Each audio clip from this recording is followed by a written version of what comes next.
Yeah. What's this, the intro? Are we gonna do a little rough episode one? This episode one. This is the intro though too. To go with it. Let me see that. So we can make sure we get. You know, we gonna get it right though. Let me see what you talking about. What you sound like? Oh yeah, you know. Damn, I'm a little deep. Boy, sound deep. Oh, there we go. We smooth now. I just gotta. You can just adjust it. There we go. Make sure you in front of that thing. I was talking out the side of my mouth. I might have been lying. He finna start. Let's make sure we right though. Let's make sure we right. You got all the topics? Yep, we got the topics. Yep. Let's see. Okay. You already know we got the topics. Had to get it right. This is the first episode, so don't mind us. You feel me? Don't even mind us. Keep us in mind, though. Right. Right. Let's see. You know, that's that little Cali-ism, man. Once we get on the mic, man, he start coming out. He gonna start. You feel me? So, what's up with y'all? It's your boy Eddie Sparks. We in the building. We got Underrated Academy in the building. This is IDF Hoops, you know what I mean? Hoop DNA, you know what I mean? You know what's going on. All the way from Cali to Georgia, you know what I mean? We finna tap in, tune in. This our first episode, so make sure y'all, you feel me, bear with us, you know what I mean? Bear with us. We gonna jump right into it though. The introduction. We gonna do the introduction. We gonna introduce ourselves. And we gonna go over, you feel me, what inspired us to start this podcast. You could go ahead. What's up with y'all, man? It's Underrated Academy. You know, mostly everybody know me as Coach Will. You know what I'm saying? Shout out Sacramento. And shout out Atlanta, my second home. That's it. That's all you got. Yes, sir. You know what's going on. Mine was simple, easy, nothing too crazy. Shout out everybody. Let's jump right into it. Let's see. What did it say? Okay, the origins of our hoop journey. Where did our love for basketball start? The love for basketball. I feel like it really started at 1085. Oh my mama. Like, I remember playing in kindergarten on this like little this hoop. It was a weird hoop though. It ain't had no backboard. It was just like a circle with, you remember that? Yes. Kindergarten. You feel me? Mr. Parmalee. It was a little fake hoop. You know, we fell in love with the game. You know, I think I went over to my grandma's house, one day and they had a basketball hoop up and we was outside in the front yard. From there for the rest till where we at now, man. We've been hooping for that long, so for real. You know, I don't really like the love for it as far as like where it actually started. I don't really know, but like he said, kindergarten, we definitely had Mr. Parmalee. Well, I had Mr. Parmalee, and I know he had that little circle who we used to shoot on that. Other than that, I would say probably like Sacramento Kings or something around that 1998, 99. When they start playing, we kind of really start falling in love with it like that. The first time we actually got to get on the team was third grade. We played on the Lakers, NJB. Yeah.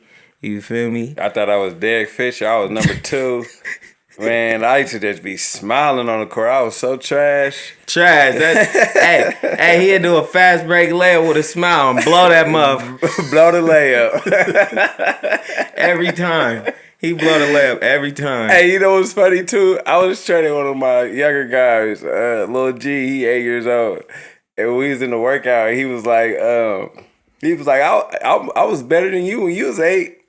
I was like, you right. I'm like, you right. He probably was. I was just looking over there like, I can't wait till you throw him to me. Because he over there looking like, every time they foul him, he over there. Yeah, G got a little attitude to Yeah, it. G be hot. He wasn't even getting fouled. He was just looking at Coach Will like, if I can, I shock you right now. For real. I swear. But yeah, third grade was our first. We had I was number 3.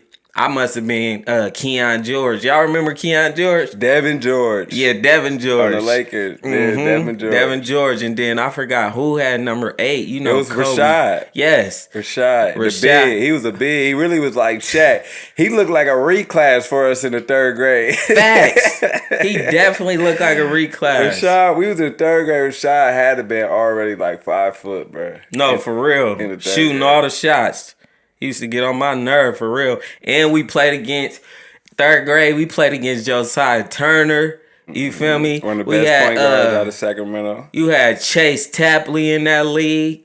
Even Wolford played in that league. That was crazy. Yeah, if you from Sacramento, you remember the Thomas NJB for sure. For sure. Nunuk was on the Magic. He was on the Magic. Y'all know Kel. Everybody don't know him as Nunuk, but if he said, you feel me? Y'all know what's going on. My mom was a big Laker fan, but my most influential player at that time when we first started, like I had the AIs on, like I thought I really was Allen Iverson. My older sister was obsessed with. She had the posters and she didn't even play basketball, but she loved Allen Iverson. His older sister was the female AI. They had braids. They used to be with the style and the fashion every time, bro. They took a whole picture in the Carmelo Anthony baby blue nugget jerseys. Oh my God. They had the baby blue Chucks. That was crazy. That was crazy. But yeah, third grade, NJB, Chase Tapley, Josiah Turner, Nunu. Who else was in that league? You know?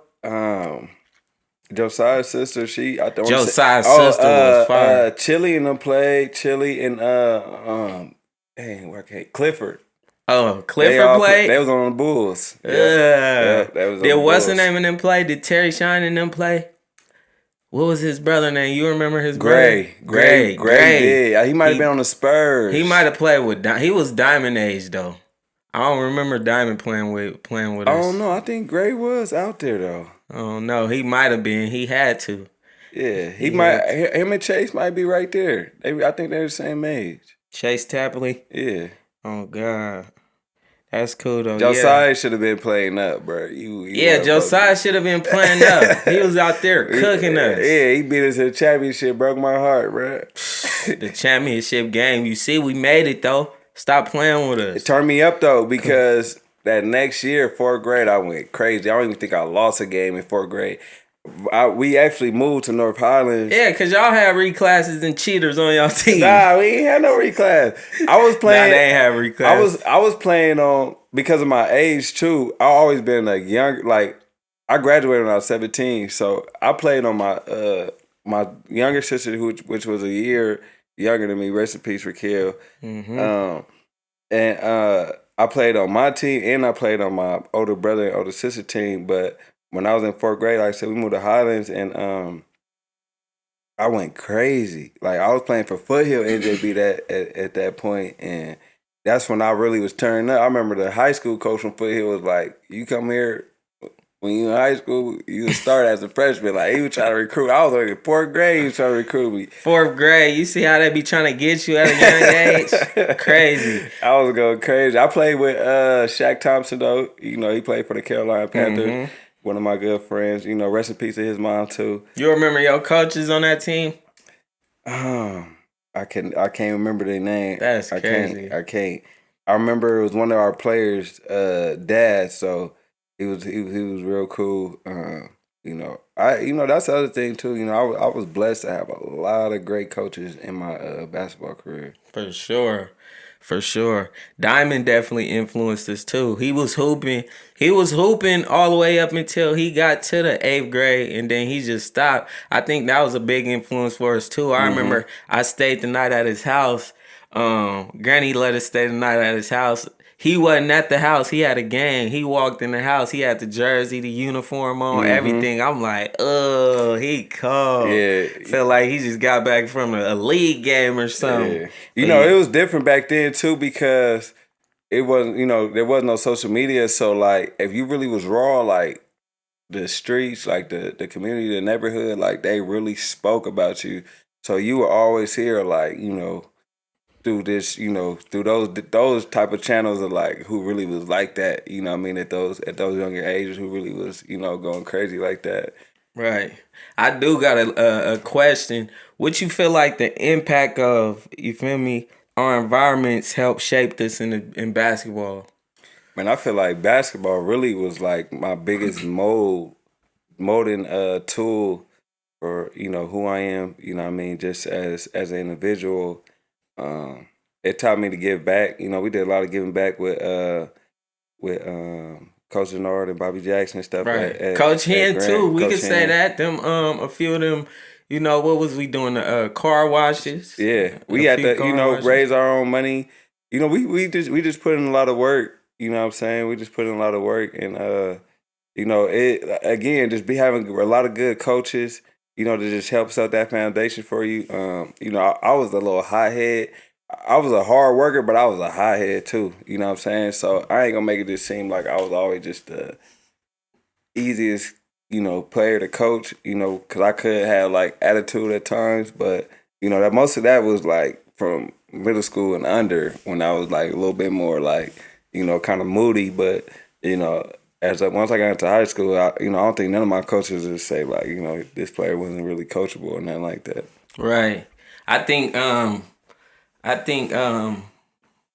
the environment kind of helped us out too, as far as just like you said, just being able to be in the streets hooping. You could go anywhere and everybody know you. You feel me? You go to Highlands. Our main thing was just like ride our bikes to wherever the hoop court at. Yeah, and then we'll dominate too. Like for real, if we start killing over here and we need to beat everybody at this court, bro, we gotta go find another court, and that might be all the way on the other side of town. So it's like, bro, we finna pull up over here and until we win 7 games straight over here, then we gonna go find this another court. So you know, it did help us to create, you know, gain a lot of respect. You know what I mean, through the streets of playing in different neighborhoods and stuff like that. You know, even though it was a lot of like, you know, gang politics and stuff like that going on.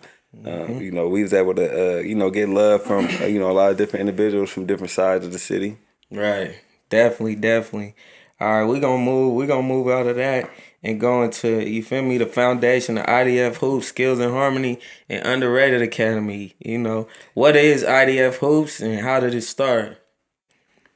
So IDF Hoops started from IDF. Yep. IDF started in Fullerton, California. Initially, we was riding with Two Live Crew, I want to say. But then once we did some homework, some research, we were like, oh, Two Live Crew was like this old group back in the day. We can't really from Miami. Y'all know Uncle Luke and them. Uncle Luke and them, you feel me? We can't do Two Live Crew. You know, shout out, you know, Chris and Isaiah. But and Bug, y'all know what it is. There you go, right there. They gonna remember that. Yeah, they gonna remember that. Two Live Crew, you know, that kind of sparked in college. But once we understood we can, you know, rock with that name, I want to say my brother Markel, he came up with the RDF, and RDF was a abbreviation of you know, inspiration, dream, and family, which, you know, to us, all three of those words is like, you know, really meaningful to who we are and what we do. You know what I'm saying? We always, you know, wanted to, you know, be an inspiration to others. You know what I'm saying? You could always look at us like, you know, dream chasers. You know, we always thinking of stuff and dreaming of stuff that we wanted to do, wanted to be, wanted to create. Always though. And we always been a thing. We always been family oriented. Like that's always been our foundation. You know what I mean? You hardly ever gonna not see us without our family. Like it's always gonna be, you know what I mean, just like now, like it's always gonna be family in the building. So right.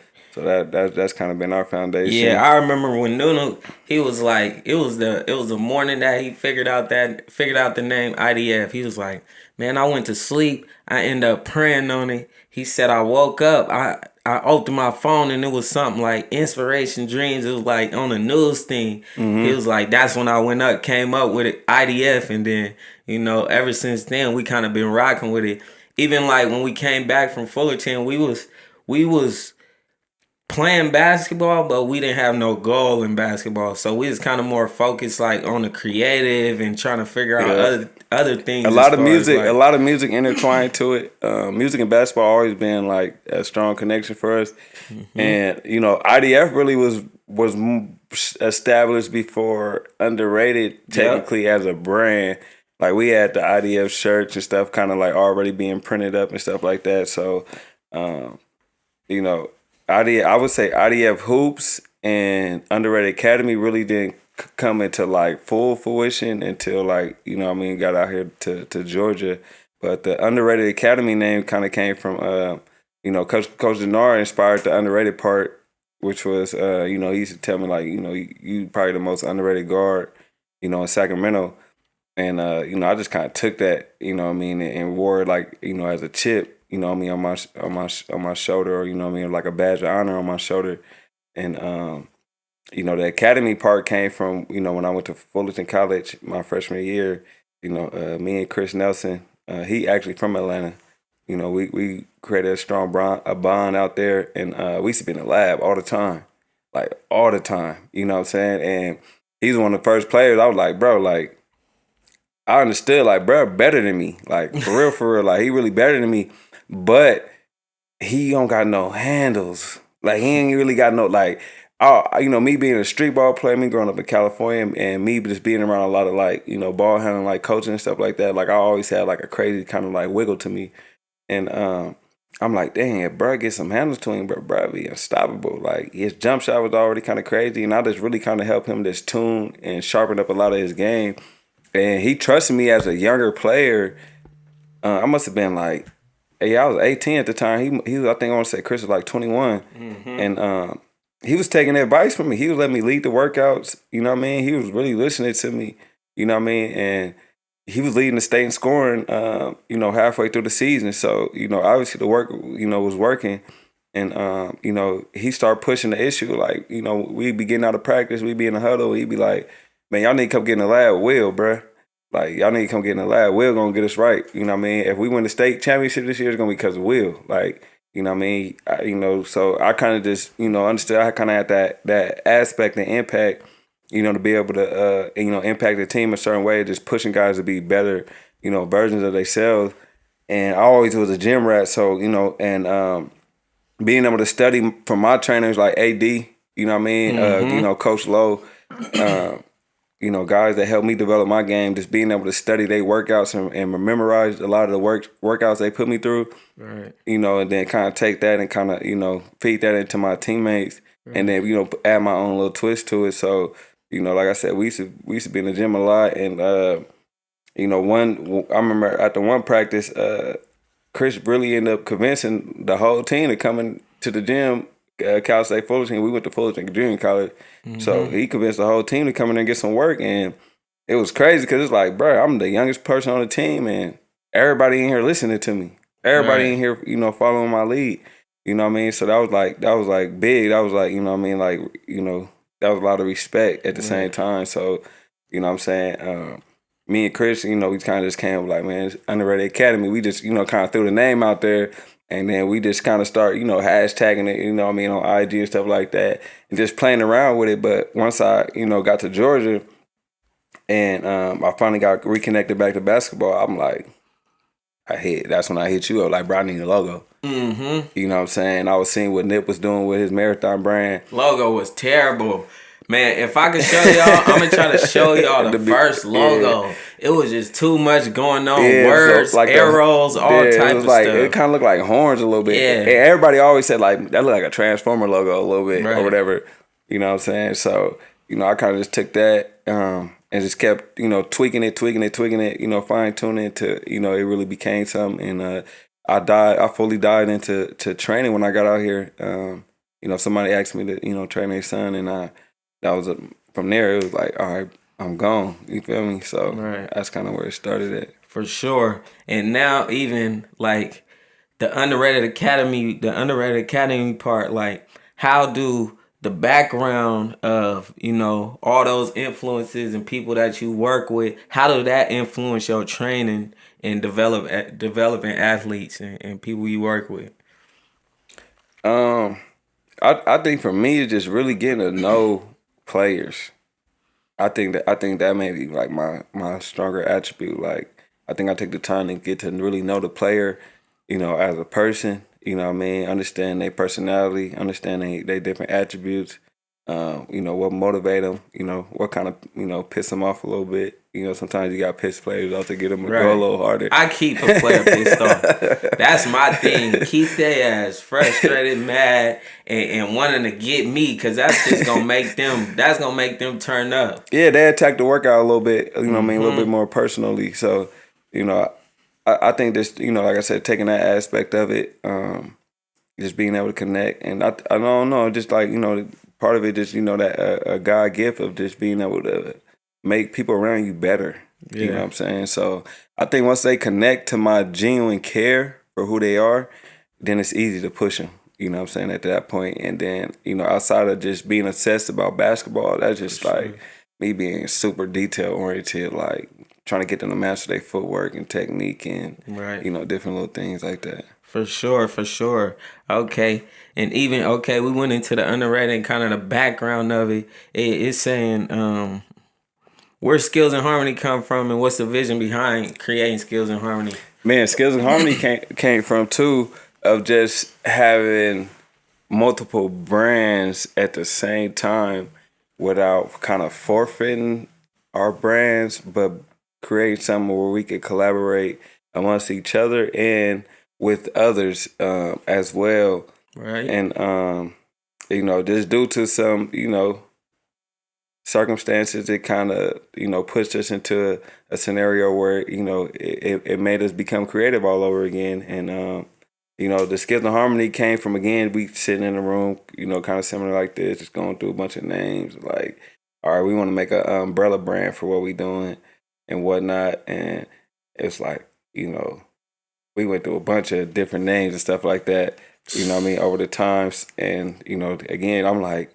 anything we do gotta have a strong meaning behind it. Like, we don't never want to just kind of name something, just whatever, you know what I mean? Like, we big on trying to, you know, deliver a message behind what it is that we do, you know what I mean? And, you know, Skills of Harmony, just a representation of us having a lot of different skill sets, whether it be basketball and, you know, things outside of basketball, just as creatives, and, you know, being able to use our skills to work together in harmony with one another. Right. You know what I mean? To offer something, you know, pretty dope and, you know, exclusive and authentic to the community. Right. And if y'all really peep it, Skills and Harmony, being creative, Bone Thugs and Harmony, you know, so always go back to the culture at the end of the day, you know. Still got a little music touch on it. You know what I mean? Because, you know, you got to have that little, like, you know what I mean, that little soul, you know, touch on it, you know what I'm saying? Just like some good food, some good music.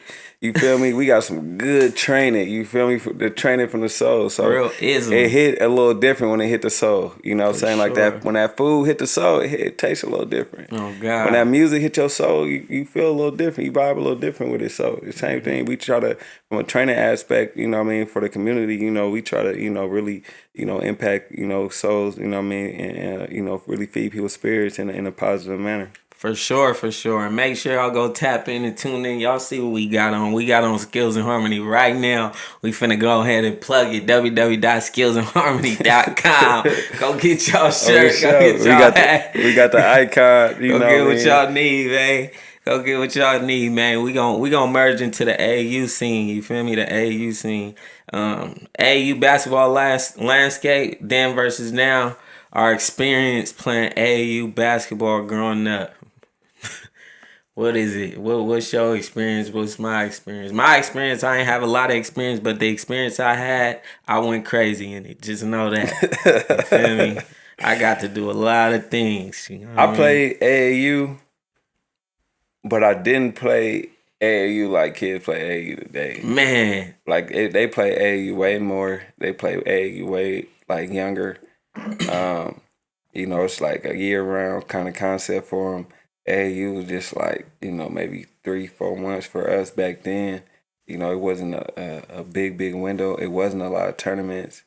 And I only remember playing AAU probably like two times in high school, and then probably like 2 times when I was in like, elementary or middle school type, you know what I mean? So like I said, I ain't play a whole lot of AAU. Right.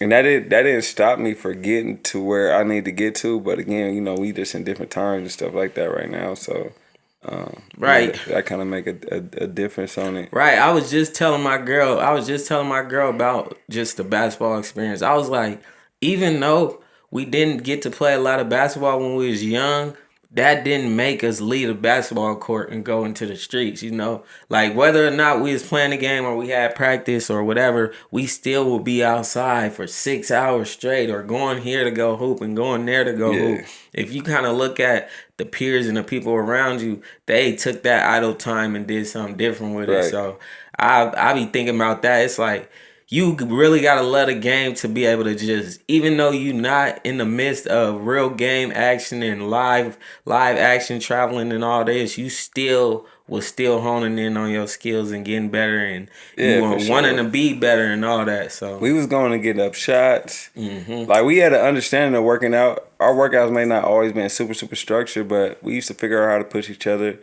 We gotta make a certain amount from this corner or this or that. Like as we got older, it got a little bit more intense, a little bit more structured.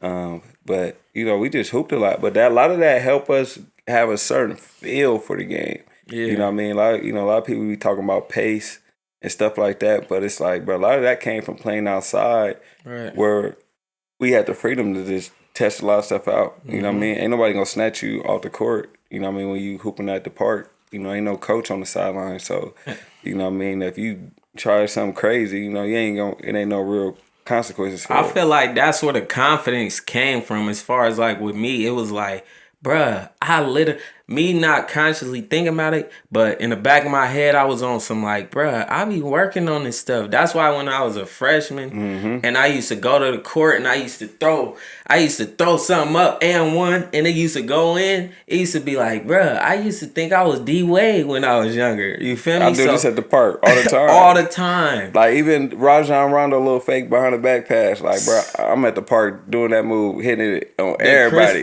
Chris Paul all that. turn. You know what I mean? Little fake, little drop off pass. Right. Like I'm testing that out over and over again. So by the time I get in the game, like, bruh, I didn't master this move at the park. I didn't hit so many people with this move at the park. You don't think I'm gonna try it in the game now? Like, I'm gonna put it into play now. Cause coming in as basketball players, as far as like freshmen and all that, we wasn't training. Like we didn't get to train until I was probably like a sophomore or something. So it wasn't like when we was coming in high school, we just had this super ultra skill. It was just natural feel from like and one street ball, being outside, just trying stuff. So when we came in and start playing, it kind of looked like, oh, them dudes they a little different, because it's just like you could tell they love the game. You feel me? In a certain type of way. And that probably the biggest difference from now. Like back then, it was a lot of street ball.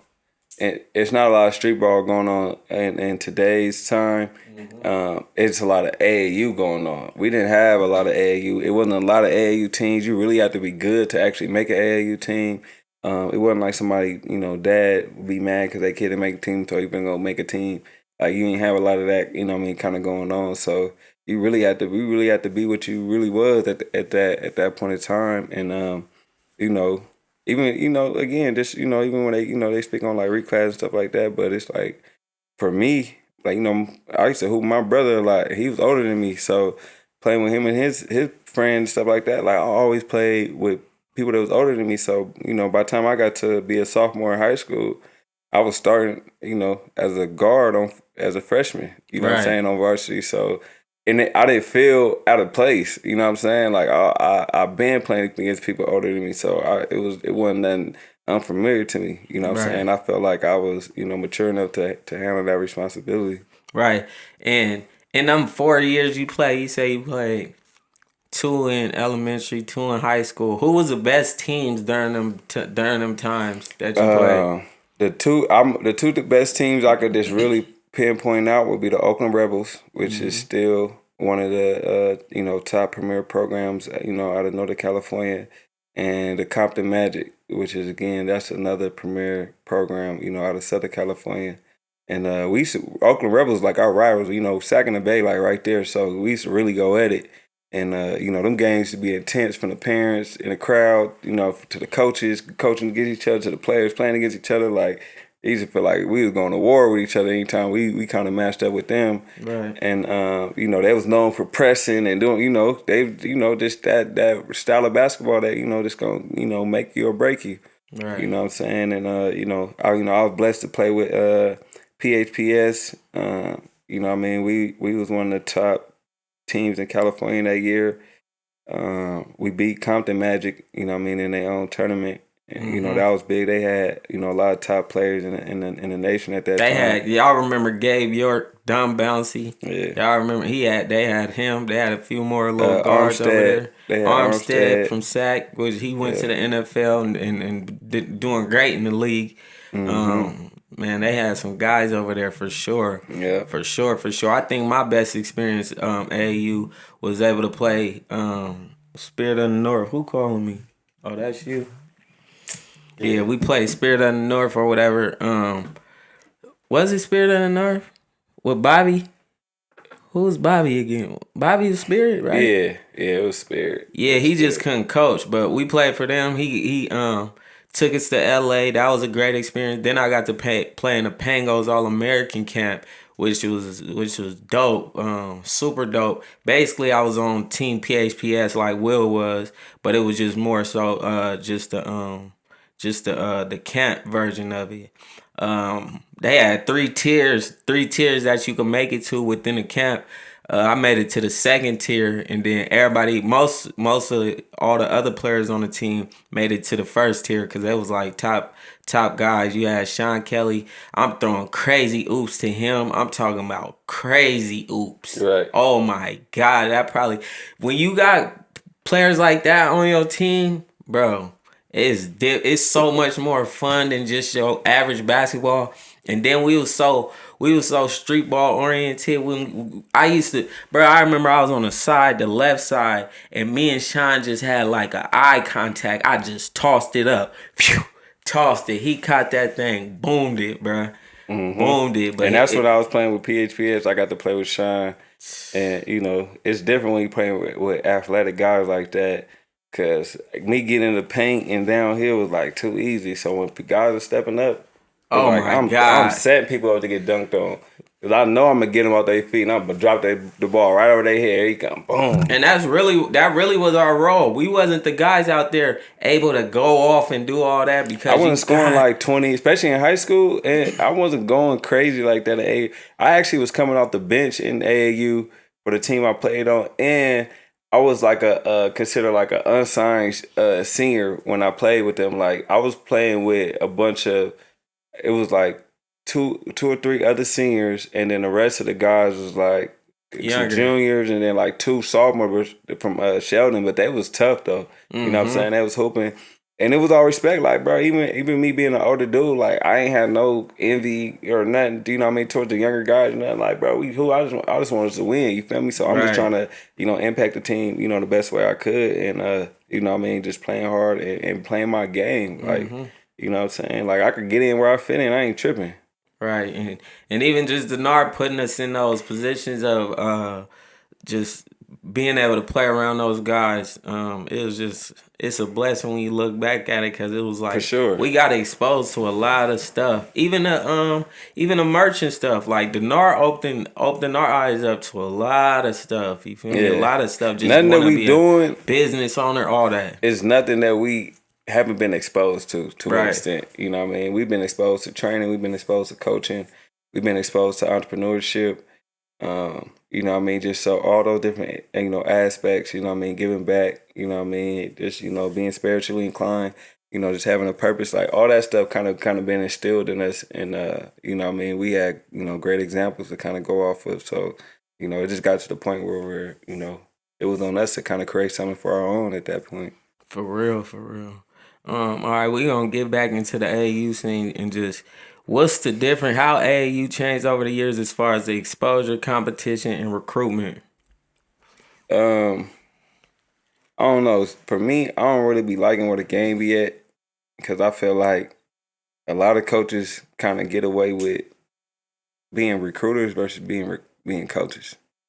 You know what I'm saying? Like they don't really put enough time in with their teams, with the players. You know what I'm saying? Of really making sure kids is really playing real basketball. You know what I'm saying? Like that was something that I kind of watched too. I watched a few, AAU games, a few weekends ago, and I'm just watching. I'm just going through the games, and I'm like, bro, I ain't seen nobody run no set for real. You know what I'm saying? And it's like at a higher level, like, bro, that's not real basketball. You can't just run up and down the court and just hope somebody get a bucket.